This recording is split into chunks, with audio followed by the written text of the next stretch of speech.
ప్రభునామానికే మహిమ కలుగునుగాక. కూడొచ్చిన మీ అందరికీ, కర్మల ఆత్మీయ సహవాస సంఘ విశ్వాసులందరికీ మన ప్రభువును ఆయన ప్రియ కుమారుడునైన యేసుక్రీస్తు వారి శ్రేష్టమైన నామంలో శుభములు మరియు అందరికీ వందనాలు. యెహెజ్కేలు గ్రంథం 16వ అధ్యాయం. యెహెజ్కేలు గ్రంథం 16వ అధ్యాయాన్ని మనం ధ్యానం చేసుకుందాం. 16వ అధ్యాయం.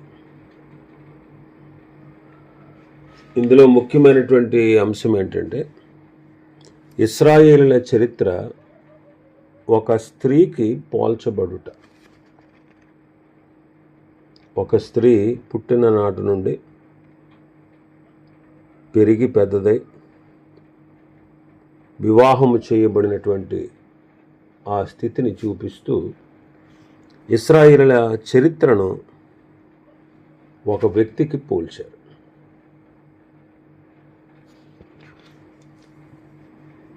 మొదటి 14 వచనాల్లో దిక్కులేని బిడ్డ ఎడల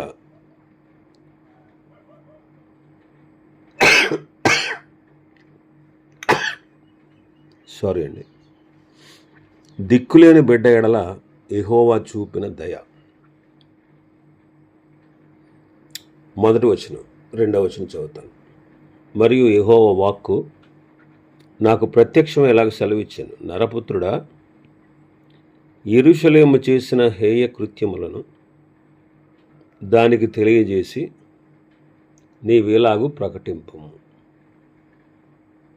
యెరూషలేము చేసిన హేయ కృత్యములు దానికి తెలియజేసి నీవిలాగు ప్రకటించు. యెరూషలేము చేసిన హేయ కృత్యములు ఏంటది? విగ్రహారాధన.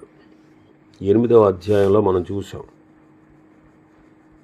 8వ అధ్యాయంలో 9వ వచనం నుంచి చూస్తే, నీవు లోపలకు చొచ్చి ఇక్కడ వారెట్టి హేయ కృత్యములు చేయుచున్నారో చూడుమని ఆయన నాకు సెలవీయగా నేను లోపలికి పోయి చూచి తిని, అప్పుడు ప్రాకిడి సకల జంతువుల ఆకారంలోను హేయమైన మృగముల ఆకారములను, అనగా ఇశ్రాయేలుల దేవతల విగ్రహములన్నీ గోడ మీద చుట్టూను రాయబడి ఉన్నట్టు కనబడింది. ఒక్కొక్కడు తన చేతిలో ధూపార్తి పట్టుకుని ఇశ్రాయేలుల పెద్దలు 70 మంది, వారి మధ్యను షాపాను కుమారుడైన యజన్యాయు ఆయా ఆకారములకు ఎదురుగా నిలిచి ఉండగా చిక్కని మేఘం వలె ధూపవాసన ఎక్కుచుండి. అప్పుడైనా నాకు సెలవిచ్చినదేమనగా, నరపుత్రుడా, యెహోవా మమ్మును కానకయుండును, యెహోవా దేశమును విసర్జించెను అని అనుకుని ఇశ్రాయేలీల పెద్దలు చీకటిలో తమ విగ్రహపు గొద్దులలో వారిలో ప్రతివాడు చేయుదాన్ని నీవు చూచున్నావు కదా. మరియు ఆయన, నీవు ఈ తట్టు తిరుగుము, వీటికి మించిన అతిహేయ కృత్యములు వారు చేయుట చూతువని నాతో చెప్పి, యెహోవా మందిరపు ఉత్తర ద్వారము దగ్గర నన్ను దింపగా అక్కడ స్త్రీలు కూర్చుండి తమ్మూజు దేవతను గురించి ఏడ్చుట చూచితే. అప్పుడు ఆయన, నరపుత్రుడా, ఇది చూచితివి, కానీ నీవు తిరిగి చూచిన ఎడల వీటిని మించిన హేయకృత్యములు చూతువని నాతో చెప్పి యెహోవా మందిరపు లోపలి ఆవరణంలో నన్ను దింపగా అక్కడ యెహోవా ఆలయ ద్వారము దగ్గరనున్న ముఖమంటపమునకును బలిపీఠమునకు మధ్యను ఇంచుమించు 25 మనుష్యులు కనబడి, వారి వీపులు యెహోవా ఆలయము తట్టును, వారి ముఖములు తూర్పు తట్టును తిరిగి ఉండిన, వారి తూర్పునున్న సూర్యునికి నమస్కారము చేయుచుండిరి. ఎవరు వీళ్ళు? ఇశ్రాయేలీలు. ఏం చేస్తున్నారు? తమ సృష్టికర్తను విడిచి సృష్టిని పూజిస్తున్నారు. వారికి ఉపకారం చేసిన దేవుని విడిచి అన్య దేవతలను పూజిస్తున్నారు. కనుక ప్రభువైన యెహోవా యెరూషలేమును గూర్చి ఈ మాటలు సెలవిచ్చి ఉన్నాడు. యెరూషలేము అంటే యెరూషలేములో నివసించు ప్రజలే. యెరూషలేము అంటే యెరూషలేములో నివసించేటువంటి ప్రజలన్నమాట. 3వ వచనం చదివితే, ప్రభువైన యెహోవా యెరూషలేమును గూర్చి మాట సెలవిచ్చున్నాడు. నీ ఉత్పత్తియు నీ జననమును కనానీయుల దేశ సంబంధమైనవి. నీ తండ్రి అమోరీయుడు, నీ తల్లి హిత్తీయురాలు అంటారు. ఇక్కడ నీ ఉత్పత్తి నీ జననము కనానీయుల సంబంధమైనది. నీ తండ్రి అమోరీయుడు, నీ తల్లి హిత్తీయురాలు. దీన్ని మనం 3 విధాలుగా అర్థం చేసుకోవచ్చు. ఇశ్రాయేలీయులు షేము వంశానికి చెందినవారు. అబ్రహాము కనాను వలస వచ్చాడు. ఇస్సాకు యాకోబులు అక్కడే పుట్టారు. వారికంటే ముందే కనానీయులు హిత్తీయులు యెరూషలేములో ఉన్నారు. వారి ఆచారాలు, వారి సంస్కృతి ఇశ్రాయేలీయుల మీద ప్రభావం చూపిందన్నమాట. వారిలాగానే వీళ్ళు తయారయ్యారు. అది మొదటి విషయం. అలాగే అబ్రహాము శారాలు, రెండవదిగా మనం చూస్తే అబ్రహాము శారాలు ఒకే తండ్రికి జన్మించారు, కానీ తల్లులు వేరు. వారు కూడా విగ్రహారాధికులే. యూదుల సాంప్రదాయ ప్రకారంగా అబ్రహాం తండ్రి అయిన తెరహు, అతని పితరులు కనాను నుండే కల్దీయ దేశానికి వచ్చారు. అబ్రహాము సంతానానికి వాగ్దానం చేసిన ప్రాంతంలో 7 జాతులున్న, అక్కడ 7 జాతుల వారు ఉన్నారు. కానీ ప్రధానమైన వారు ఎవరంటే అమోరీయులు, హిత్తీయులు. ప్రధానులు అన్నమాట వాళ్ళు. యెరూషలేము వాసులంటే ముఖ్యంగా యోధా జనాంగానికి చెందినవారు. యోధా కనానీయురాలైన తామారుని వివాహం చేసుకున్నాడు. ఆమె కుమారులు ఏరు, ఓనాను. కాబట్టి యూదులు అమోరీయుల ప్రాంతంలో స్థిరపడి వారి సంస్కృతి అలవాటు చేసుకున్నారు. కనానీయులు షేము సంతానం కాదు, కానీ హాము సంతానానికి చెందినవారు.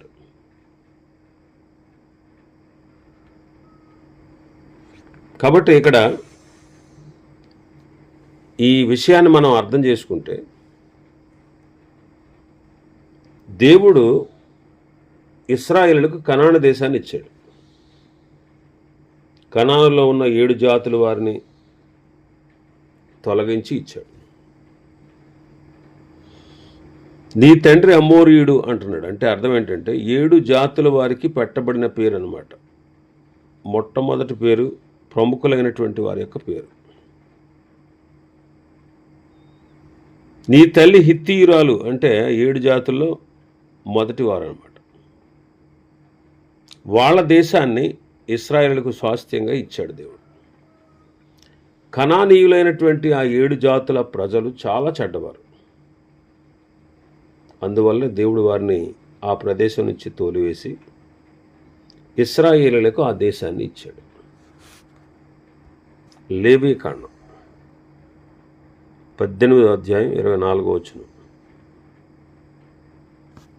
వీటిలో దేని వలనను అపవిత్రత కలుగజేసుకొనకూడదు.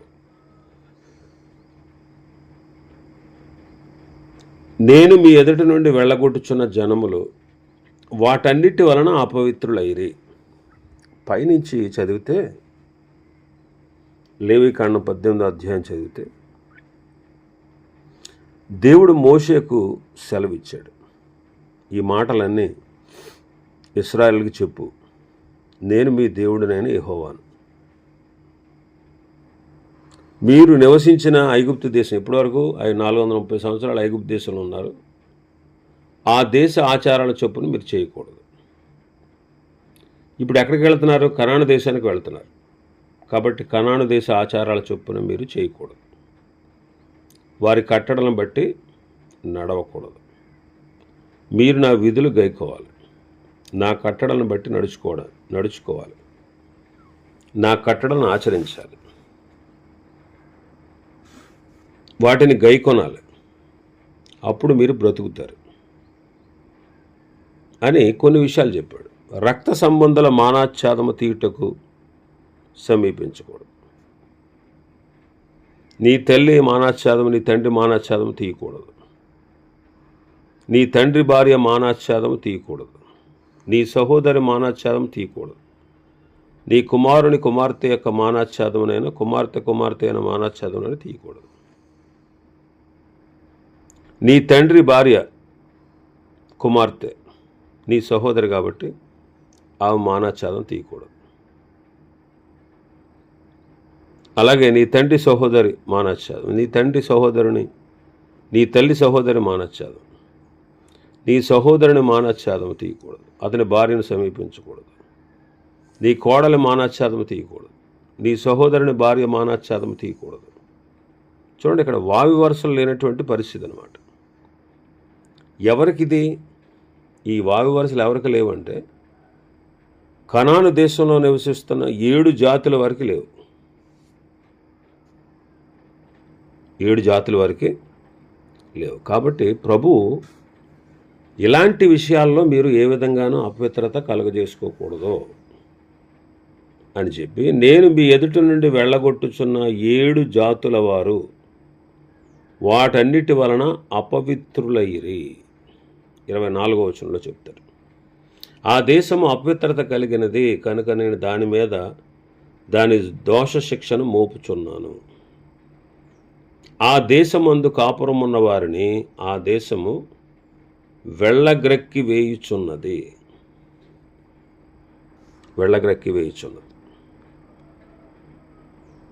కాబట్టి ఆ దేశము మీకంటే ముందుగా ఉన్న ప్రజలను వెళ్ళగ్రక్కి వేసిన ప్రకారంగా మీ అపవిత్రతను బట్టి మిమ్మల్ని వెళ్ళగ్రక్కి వేయకుండానట్లు మీరును, అనగా మీలో స్వదేశీయే కానీ మీలో నివసించు పరదేశీయే కానీ ఈ హేయక్రియలన్నింటిలో దేనిని చేయక ఈ నా కట్టడలను నా విధులను ఆచరింపాలి. ఎవడు అటువంటి హేయక్రియల్లో దేనినైనా చేస్తాడో వాడు ప్రజల్లో నుండి కొట్టివేయబడతాడు.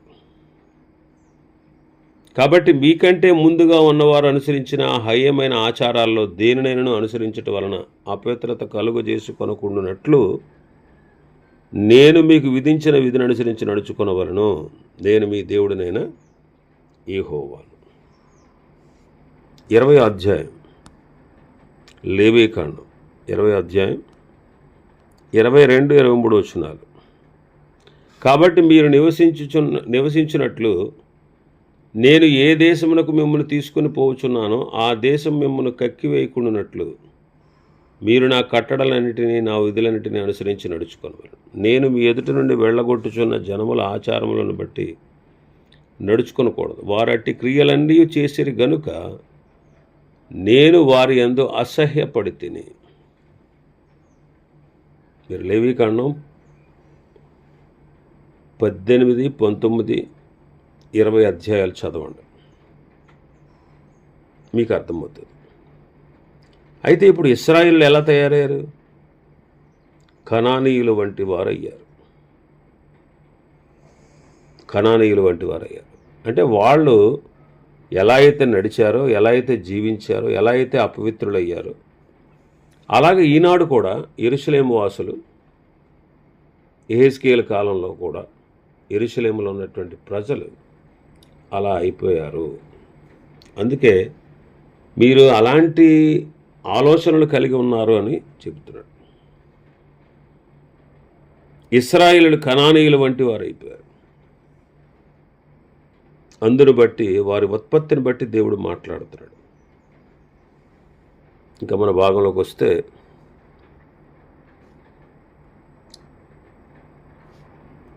3వ వచనం 4వ వచనం.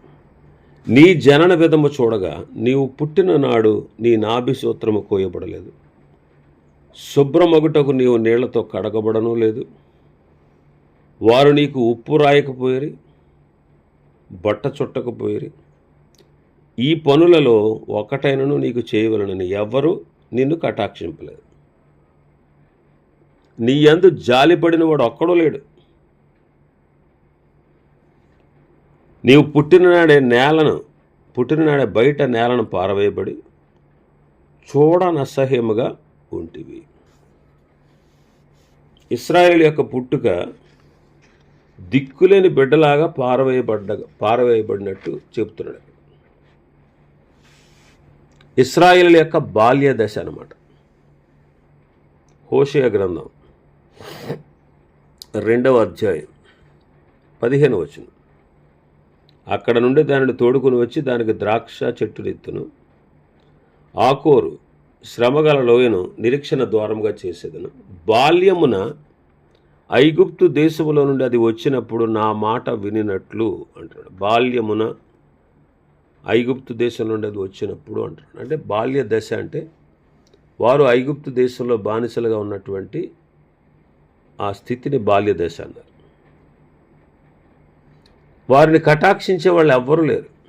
ఐగుప్తీయులు వారిని ఎంతో శ్రమ పెట్టారు.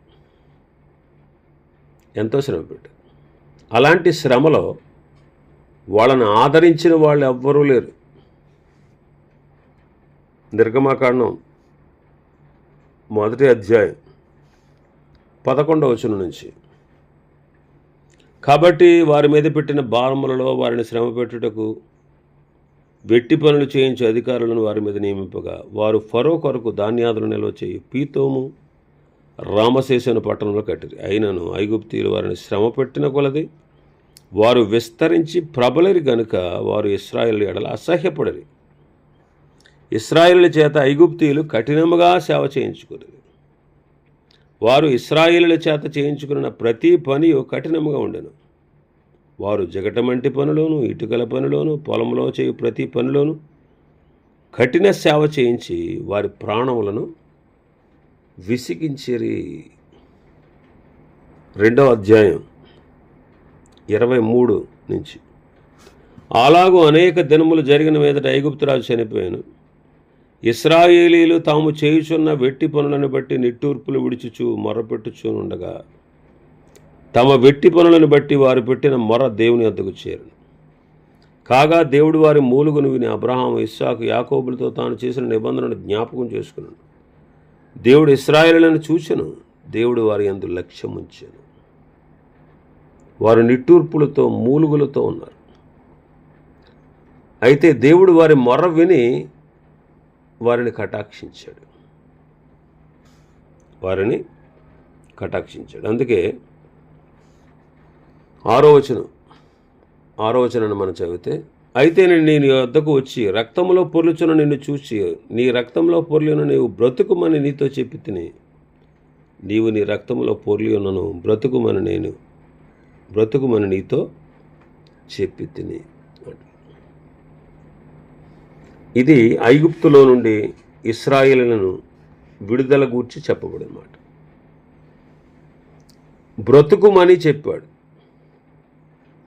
ఐగుప్తులో వారు చచ్చిన స్థితిలో ఉన్నారు. అయితే దేవుడు వారికి జీవాన్ని ఇచ్చాడు. వారికి గొర్రెపిల్ల రక్తము ద్వారా విడుదలనిచ్చాడు. పస్కా ద్వారా, గొర్రెపిల్ల రక్తము ద్వారా వారికి విడుదలను కలగజేశాడు. నిర్గమాకాండం 12వ అధ్యాయం 13వ వచనం. ఇశ్రాయేలీలు మోషే మాట చొప్పున చేసి ఐగుప్తీయుల వద్ద నుండి వెండి నగలు, బంగారు నగలు, వస్త్రం అడిగి తీసుకున్నారు.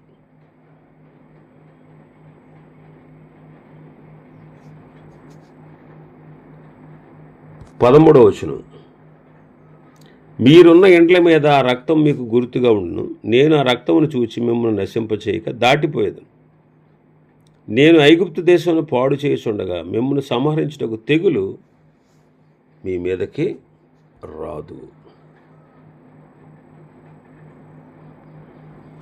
13వ అధ్యాయం 3వ వచనం నిర్గమకాండం. మోషే ప్రజలతో ఇట్లనను, మీరు దాసగృహమైన ఐగుప్తు నుండి బయలుదేరి వచ్చిన దినమును జ్ఞాపకం చేసుకునండి.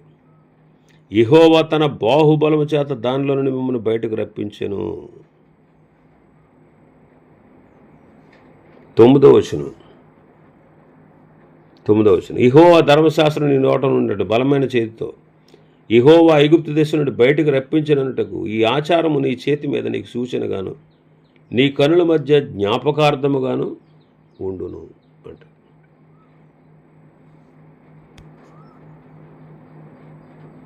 పద్నాలుగవ వచనం, ఇక మీద నీ కుమారుడు ఇది ఏమిటని నిన్ను అడుగునప్పుడు నీవు వారిని చూచి బాహుబలం చేత యెహోవా దాసగృహమైన ఐగుప్తులో నుండి మనలను బయటికి రప్పించను. వారికి గొర్రెపిల్ల రక్తము ద్వారా విడుదల కలిగింది. అలాగే ఈనాడు మనం కూడా పాపముల చేత అపరాధముల చేత చచ్చినవాడు,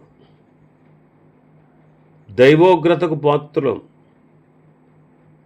అయితే దేవుడు మనల్ని కరుణించి తన మహాప్రేమ చేత కృపచేత మనల్ని క్రీస్తుతో కూడా బ్రతికించాడు.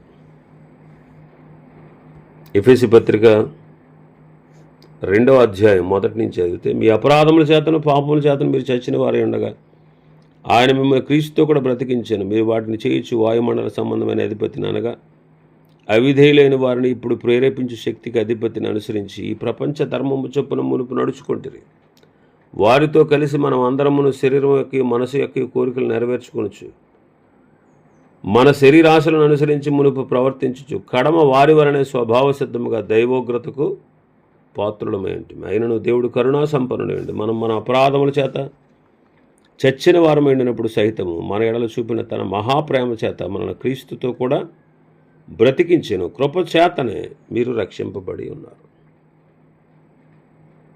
కాబట్టి మన పాపముల నుండి మనల్ని విడిపించాడు. మనల్ని ప్రేమించుచు మన పాపముల నుండి మనల్ని విడిపించిన వానికి అంటాడు ప్రకటన గ్రంథం 1వ అధ్యాయం 6వ వచనంలో. శాపగ్రస్తులైనటువంటి మనల్ని యేసుక్రీస్తు వారు ఆయన మరణ పునరుత్థానము ద్వారా ఆ శాపాన్ని కొట్టివేసి మనల్ని ఆశీర్వదించారు.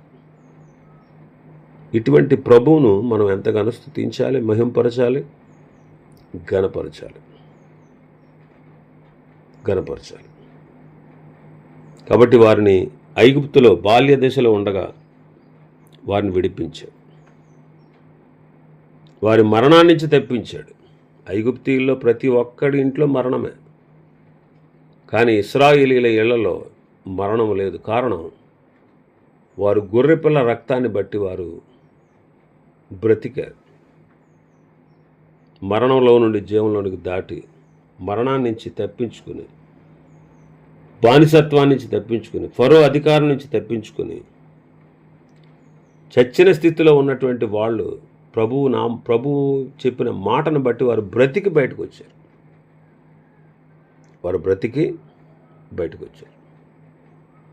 ఈనాడు మనం కూడా అంతే, బ్రతికి కృపచేత రక్షణ పొందాం. మనం అసలు యాక్చువల్గా ఆదామును బట్టి పాపులం కాబట్టి పాపమే చేస్తాం. మనం ఎంత పాపులమో ధర్మశాస్త్రం మనకు తెలియపరుస్తుంది. మన పాపం నుంచి మనల్ని విడిపించడానికే ప్రభువైన యేసుక్రీస్తు వారు మరణించి సమాధి చేయబడి తిరిగి లేచారు. ఆయన మరణ పునరుత్థానాల ద్వారా మనకు ఆ శాపం కొట్టివేయబడి మనకు రక్షణ దొరికింది. గలతీ పత్రికలో అదే అంటాడు. గలతీ పత్రిక 3వ అధ్యాయం 9వ వచనం నుంచి చదివితే 9వ వచనం నుంచి, కాబట్టి విశ్వాస సంబంధులే విశ్వాసం గల అబ్రహాముతో కూడా ఆశీర్వదించబడతారు. ధర్మశాస్త్రం విధించిన క్రియలకు సంబంధులు శాపములలోనే ఉన్నారు. ఎందుకనగా ధర్మశాస్త్ర గ్రంథమందు వ్రాయబడిన విధులైన నీవు చేయుట ఎందు నిలకడగా ఉండని ప్రతివాడు శాపగ్రస్తుడు. ధర్మశాస్త్రము చేత ఎవడు దేవుని ఎదుట నీతిమంతుడని తీర్చబడు, కానీ నీతిమంతుడు విశ్వాసం మూలంగా జీవిస్తాడు. ధర్మశాస్త్రం విశ్వాస సంబంధమైనది కాదు, కానీ దాని విధులను ఆచరించి వారు వాటి వలన జీవిస్తారు. ఆత్మను గూర్చిన వాగ్దానం విశ్వాసం వల్ల మనకు లభించినట్లు అబ్రహాం పొందిన ఆశీర్వచనము యేసుక్రీస్తు ద్వారా అన్ని జనులకు కలుగుటకై క్రీస్తు మన కోసం శాపమై మనలను ధర్మశాస్త్రం యొక్క శాపము నుండి విమోచించెను. ఇందును గూర్చి మ్రాను మీద వేలాడబడిన ప్రతివాడు శాపగ్రస్తుడని రాయబడి ఉన్నది. ధర్మశాస్త్రం యొక్క శాపాన్ని నుంచి ప్రభు మనల్ని విడిపించారు. కనుక మనం ఆయనకు కృతజ్ఞులమై ఉండాలి. చాలా విషయాలు ఉన్నాయి అధ్యాయంలో, ఇక్కడతో ఆపుదాం. ప్రభుత్వం రేపటి మరికొన్ని విషయాలు మనం ధ్యానం చేసుకుందాం. దేవుడి వర్తమాన వాక్యాన్ని మన వెనుకడిలో ఆశీర్వదించునుగాక. ఆమేన్. ప్రార్థన చేసుకుందాం.